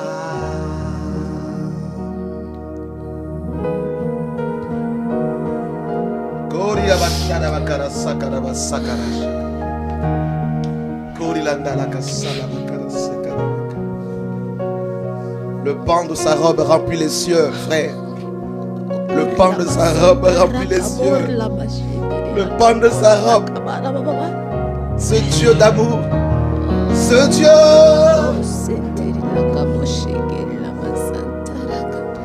Sa sainte présence.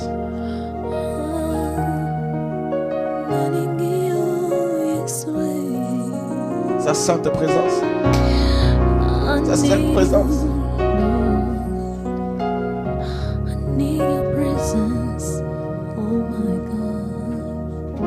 Oh oui.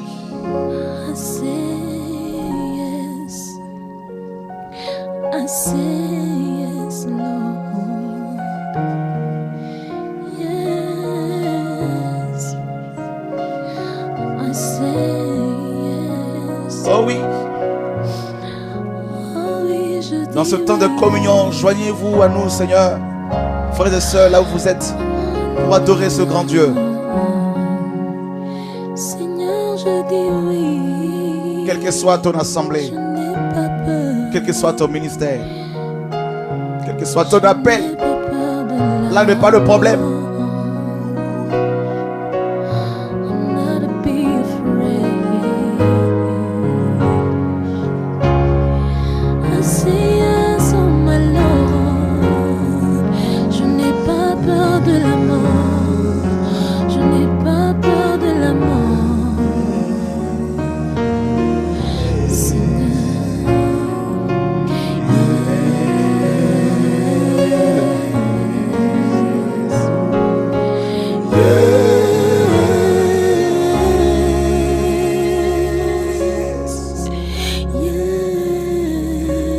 yes, Lord. Seigneur, nous disons oui, Seigneur. Et oui, je dis oui, Éternel. Je dis oui, Seigneur, à ta volonté. Je me plie à ta volonté. Seigneur, je me plie, je viens, Seigneur, me plier, me soumettre totalement à ta volonté, Seigneur. Je dis oui, Seigneur, à cet appel, Seigneur, que tu m'as lancé, Père. Seigneur, je n'ai pas peur de la mort. Seigneur, je viens à toi, je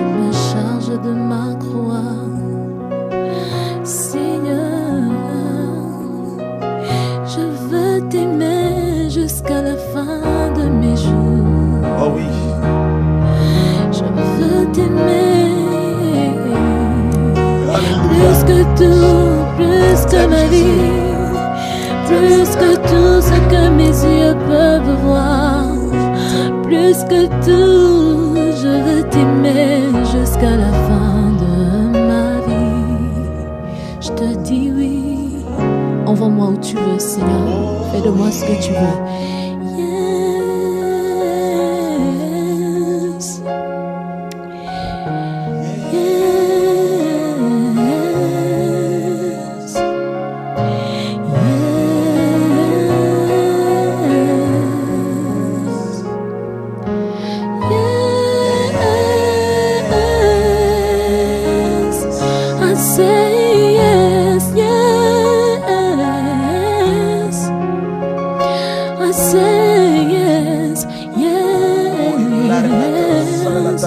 I say Lord, yes. Father, we need your presence. Father, we love you. Father, we need you. I say yes. Father, we love you. Yes. We need your presence. Yes. I'm crying. I say yes. Je dis oui. Je dis oui. Je dis oui. Seigneur, je me plie. Envoie-moi. Seigneur, je veux faire ta volonté. Seigneur mon Dieu. Je veux vivre pour toi seul. Je veux t'aimer.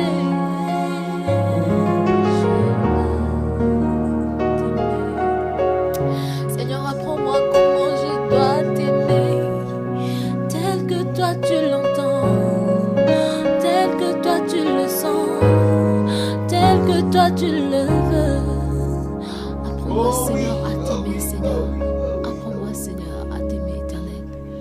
Seigneur, apprends-moi, Seigneur, à détourner mon attention de cette terre qui va périr, Seigneur. Cette terre qui passera, cette terre qui sera détruite.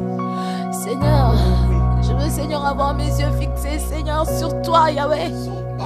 Je veux juste te voir, toi et toi seul, Seigneur, dans ma vie, pour ma vie, Seigneur. En moi, Père, je ne veux que toi, je ne veux que toi, Seigneur. Je ne veux que toi, ne me quitte pas, Seigneur. Je veux, Seigneur, j'ai tant besoin de ta présence, Seigneur, dans ma vie, Seigneur. I'm lost without you, Jesus. Je ne suis rien sans toi, éternel. Je ne suis rien sans toi. Je ne suis rien sans toi, Seigneur. Seigneur, apprends-moi à vivre ta gloire. Apprends-nous, Seigneur, à marcher dans ta sainteté, Seigneur. Tu es mon seul, notre seul abri. Seul abri.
Je m'appuie sur toi.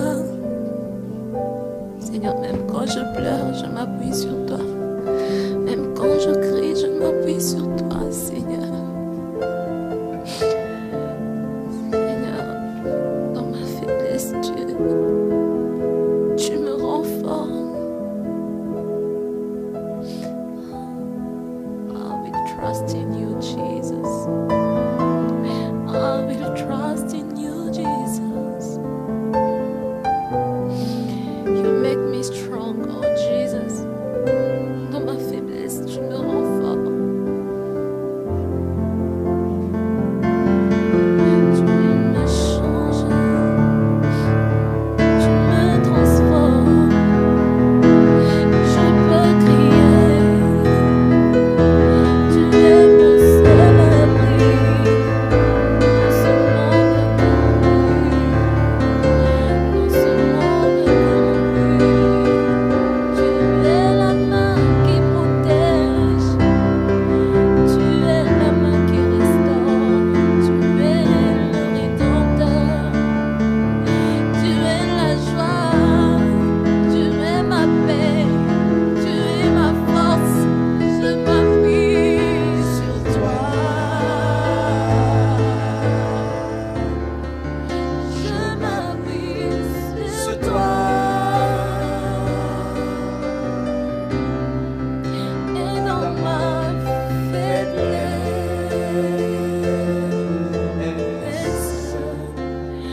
le Seigneur, tu nous rends forts. Seigneur, même quand les hommes cherchent, Seigneur, à nous faire mourir, tu es le seul abri. Tu es la force. Tu es la joie de tous ceux qui pleurent. Tu es notre paix. Tu es tout, Seigneur. Tu es tout ce que je désire, tout ce que j'aime, tout ce que j'ai. Je n'ai plus que toi, oh Dieu. Ah oui.